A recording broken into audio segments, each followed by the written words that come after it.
So hello students, how are you all? I hope you all are doing good. तो आज हम पढ़ने वाले हैं अपनी दो most important poems, dust of snow and fire and ice. And ये दोनों ही पोएम्स ना बहुत ज़्यादा इंपॉर्टेंट भी है, छोटी छोटी पोएम्स है, काफ़ी इंटरेस्टिंग है। एंड दोनों ही पोएम्स हमारे सेम पोइट ने लिखी है। कौन थे वो? रॉबर्ट फ्रॉस्ट जी। इन्होंने हमारी दोनों पोएम्स लिखी है, काफ़ी इंटरेस्टिंग पोएम्स ये लिखते हैं। एंड की मोस्ट ऑफ द पोएम्स ना बहुत ज़्यादा फेमस होती है, सभी को पसंद आती हैं। ठीक है, सो हम पहले अपनी फर्स्ट पोएम से शुरू करते हैं, which is dust of snow. तो इस पोएम में हमारे पोइट बताते हैं सुपरस्टिशियस चीज़ों के बारे में, यानी कि अंधविश्वास वाली चीज़ों के बारे में। हम लोग इंडिया में रहते हैं, सपोज करो आप कहीं जा रहे हो, किसी रास्ते पे जा रहे हो, एंड आपका रास्ता एक बिल्ली काट जाए, एंड स्पेशली अगर वो काली बिल्ली हो तो हम तो अपना रास्ता ही चेंज कर लेते हैं। ऐसा माइंडसेट बना हुआ है हमारी कंट्री के लोगों का, जो कि बहुत ज़्यादा गलत बात है ना। हम इतना ज़्यादा आगे बढ़ चुके हैं, टेक्नोलॉजी में इतना आगे जा चुके हैं, लेकिन फिर भी अगर हम अंधविश्वास पे भरोसा कर रहे हैं, that's not a good thing. तो यहाँ पर हमारे पोइट कहते हैं कि जो लोग नेगेटिव बताते हैं ना कुछ चीज़ों को, वो नेगेटिव नहीं होती। अगर भगवान ने, गॉड ने कोई क्रिएचर बनाया है, कोई भी चीज़ बनाई है, तो उसकी प्रॉन्स भी होंगे एंड कॉन्स भी होंगे, यानी कि उसकी कुछ अच्छी चीज़ें भी होंगी, कुछ बुराइयां भी होंगी। तो आप किसी भी चीज़ को नेगेटिव नहीं बता सकते हैं, किसी चीज़ को पूरी तरह से ये नहीं कहोगे कि नेगेटिव है, इसका कुछ अच्छा नहीं हो सकता है। जैसे कि काली बिल्ली को हम समझते हैं ना कि अगर उसने रास्ता काट लिया, भाई कुछ तो बुरा होगा, हम उस रास्ते पे जा ही नहीं सकते हैं। ऐसे ही क्रो को, यानी कि जो कोआ होता है, उसको भी नेगेटिव समझा जाता है। तो वैसे ही यहाँ पर दो चीज़ों के बारे में हमारे पोइट बताते हैं। पहला क्रो है एंड सेकंड है हेमलॉक ट्री। हेमलॉक ट्री क्या होता है? एक पॉइजनस ट्री होता है। एंड ये चीज़ें, जो अंधविश्वास वाली चीज़ें ना, सिर्फ इंडिया में नहीं है बल्कि बहुत सारी फॉरेन कंट्रीज में भी मानी जाती है। तो वो अपने एक इंसिडेंट के बारे में बताते हैं कि एक बार वो ना कहीं जा रहे होते हैं किसी रास्ते पर, तो उनका मूड बहुत ज़्यादा सैड सैड सा होता है, वो बहुत दुखी होते हैं किसी बात से। एंड फिर कैसे ये जो नेगेटिव चीज़ें लोग मानते हैं ना, जिन चीज़ों को बोलते हैं कि नेगेटिव है, वही उनका मूड अपलिफ्ट कर देती है। वो कैसे, हम देखते हैं इस पोएम में। द वे अ क्रो शोक down on me the dust of snow from a hemlock tree. यानी कि वो बताते हैं, जब वो एक रास्ते से जा रहे हैं, तो वहाँ पर एक रास्ते में ना एक हेमलॉक ट्री होता है, ऐसा होता है ये ट्री। आप यहाँ पर पिक्चर में भी देख सकते हो। और उस ट्री के ऊपर ना बर्फ जमी हुई थी। ठीक है, एंड जैसे ही उस ट्री के नीचे से हमारे पोइट निकलते हैं, गुजरते हैं, तो उस पेड़ के ऊपर एक कोआ बैठा होता है, क्रो बैठा होता है, और उसकी मूवमेंट से ना थोड़ी सी डस्ट ऑफ स्नो, यानी कि थोड़ी सी स्नो हमारे पॉइंट के ऊपर आकर गिरती है। डस्ट ऑफ स्नो क्यों कहा गया? क्योंकि जो बर्फ होती है, जो स्नो होती है ना, उसका टेक्सचर बड़ा स्नो वाला होता है, सॉरी डस्ट वाला होता है। ठीक है, काफी टाइनी पार्टिकल्स होते हैं। तो वो कहते हैं कि जैसे ही वो पार्टिकल्स उनके ऊपर आकर गिरते हैं, उनका मूड अपलिफ्ट हो जाता है। कैसे? Has given my heart a change of mood and saved some part of a day I had dreamed. वो बताते हैं कि जैसे ही वो स्नो उनके ऊपर आकर गिरती है, उनका मूड एकदम से चेंज हो जाता है। जो अब तक वो बहुत ज्यादा सैड सैड से थे ना पूरे दिन में, उनका बचा हुआ दिन, यानी कि जो पार्ट बचता है दिन का, पूरे दिन का, मानो अगर आप कुछ पार्ट उन्होंने दुखी होकर गुजार दिया है, तो बचा हुआ पार्ट, यानी कि जो दिन का थोड़ा सा पार्ट बच गया है ना, वो कहते हैं कि अब इस बचे हुए टाइम को, बचे हुए पार्ट को मैं बिल्कुल अच्छे से यूज करूंगा, यूटिलाइज करूंगा, इस टाइम को बर्बाद नहीं होने दूंगा, क्योंकि मेरा मूड एकदम से चेंज हो गया, मतलब हैप्पी हो गए वो सैड मूड से। तो बताते हैं कि जो लोग इन चीज़ों का नेगेटिव कहते हैं ना, नेगेटिव कुछ नहीं होता। अगर भगवान ने कोई क्रिएचर बनाया है, तो उसकी पॉजिटिव साइड तो देखो। आप किसी चीज़ को नेगेटिव क्यों कह रहे हो? वो बहुत गलत चीज़ है। ठीक है, इस चीज़ का वो विरोध करते हैं यहाँ पर। अब देखते हैं हमारे इस पोएम की राइमिंग स्कीम क्या है। ठीक है, बहुत इंपॉर्टेंट राइमिंग स्कीम आती है डेफिनेटली एग्जाम में, तो आपको ये पता होनी चाहिए। और राइमिंग स्कीम निकाला ना कुछ हार्ड वार्ड नहीं है, कुछ ज़्यादा मुश्किल चीज़ नहीं है, बहुत ही ईजी सी चीज़ें, बहुत ही ईजिली आप निकाल सकते हैं किसी भी पोएम की राइमिंग स्कीम खुद से। वो मैं बताती हूँ आपको कैसे निकालोगे। तो यहाँ पर हम पहले अपनी जो पोएम है डस्ट ऑफ स्नो, इसकी राइमिंग स्कीम निकालते हैं।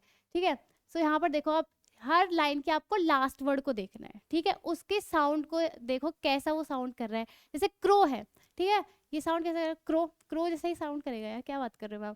ठीक है, फिर यहाँ को हम इसे ना ए सपोज कर लेते हैं इस साउंड को। ठीक है, सेकेंड लाइन में है मी। अब क्रो और मी बहुत ही डिफरेंट साउंड कर रहे हैं, कोई भी सिमिलैरिटी हमें दिखाई नहीं दे रही है, सुनाई नहीं दे रही है इनमें। इसको बी लेट कर लेते हैं। स्नो, क्या स्नो मी से सिमिलर साउंड कर रहा है? आई डोंट थिंक कि इससे सिमिलर है कुछ साउंड में, बट क्रो से ये थोड़ा सिमिलर साउंड कर रहा है। देखो, क्रो एंड स्नो, कुछ तो सिमिलर साउंड आ रहा है ना, तो ये हम ए ही लेंगे, क्योंकि क्रो को भी तो मैंने ए ही लिया है ना, तो इसलिए स्नो को भी ए लेते हैं। फिर आता है ट्री। ट्री किससे सिमिलर है? मी से, मी एंड ट्री। देखो, तो इसको भी बी लेट कर लेते हैं। तो हमारा जो पहला पैरा है ना, ये पहला स्टैंजा है, इसकी हमें राइमिंग स्कीम मिल चुकी है। अब बढ़ते हैं सेकंड की तरफ। यहाँ पर आप देखोगे हर्ट, हर्ट ना क्रो से सिमिलर साउंड कर रहा है, ना मी से साउंड कर रहा है, तो इसे हम अलग ही एक लेटर से डिनोट कर लेते हैं, सपोज सी से कर लिया। ठीक है, देन आता है मूड।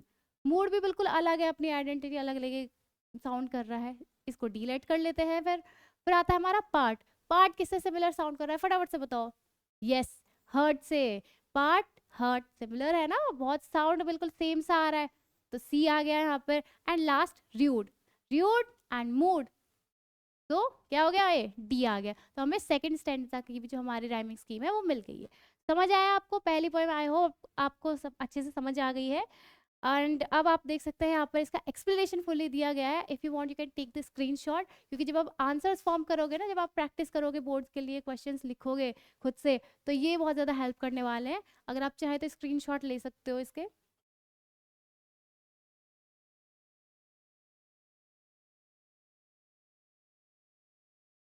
तो अब बढ़ते हैं अपनी सेकंड पोएम की तरफ, which is fire and ice. ठीक है, अब ये जो पोएम है ना, ये भी रॉबर्ट फ्रॉस्ट ने ही लिखी है।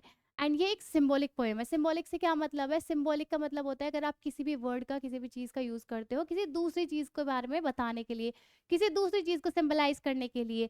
एंड यहाँ पर दो शब्द है, कौन कौन कौन कौन से शब्द है? Fire and ice. इन दोनों ही शब्दों के डुअल मीनिंग्स है, यानी कि दो मीनिंग्स है। फायर का असली मतलब क्या होता है? आग होता है, जो कि हम सबको पता ही है भाई, है ना। एंड इसका जो दूसरा मीनिंग होगा वो होगा यहाँ पर डिजायर। क्या होगा? डिजायर मीनिंग है। एंड सेम आइस का रियल मीनिंग क्या होता है? बर्फ। वो तो मैम हम सबको ही पता है, उसमें थोड़ा बताने की बात होती है कुछ।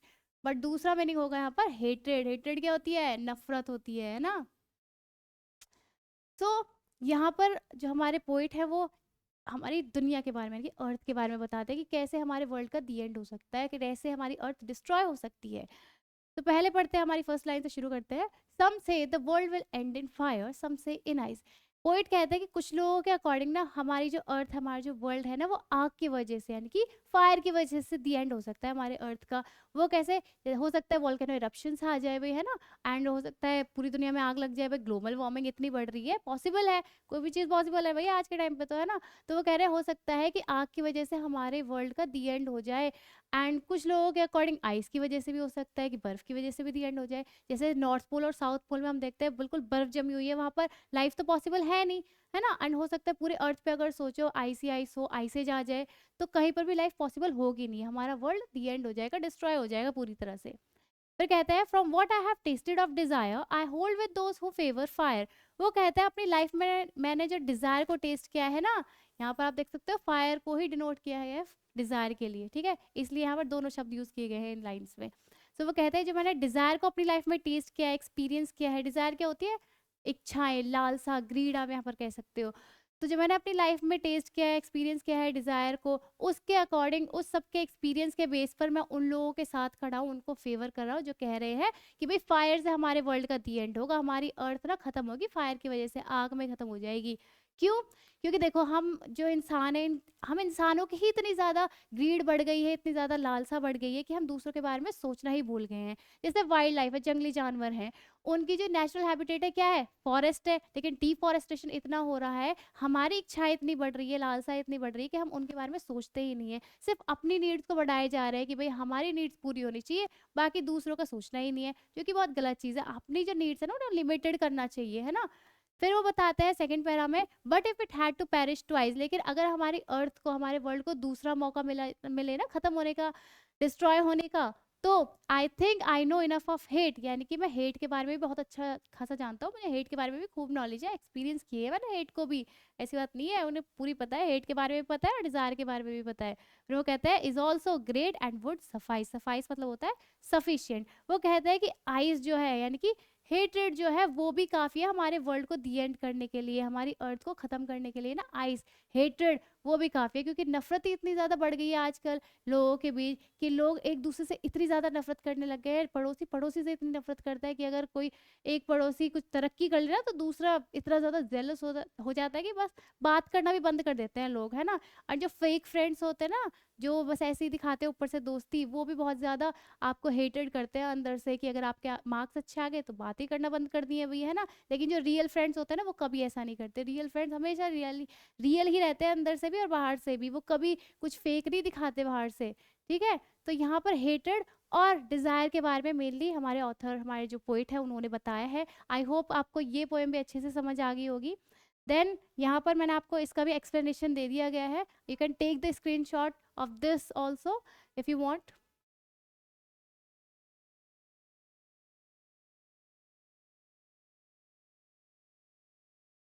तो that was it for today. I hope आपको दोनों पोएम्स काफ़ी अच्छे से समझ आ गई होंगी। तो अब हम मिलेंगे फिर से एक नेक्स्ट वीडियो में किसी और दूसरे चैप्टर और पोएम के साथ। तब तक के लिए bye bye, take care and good luck.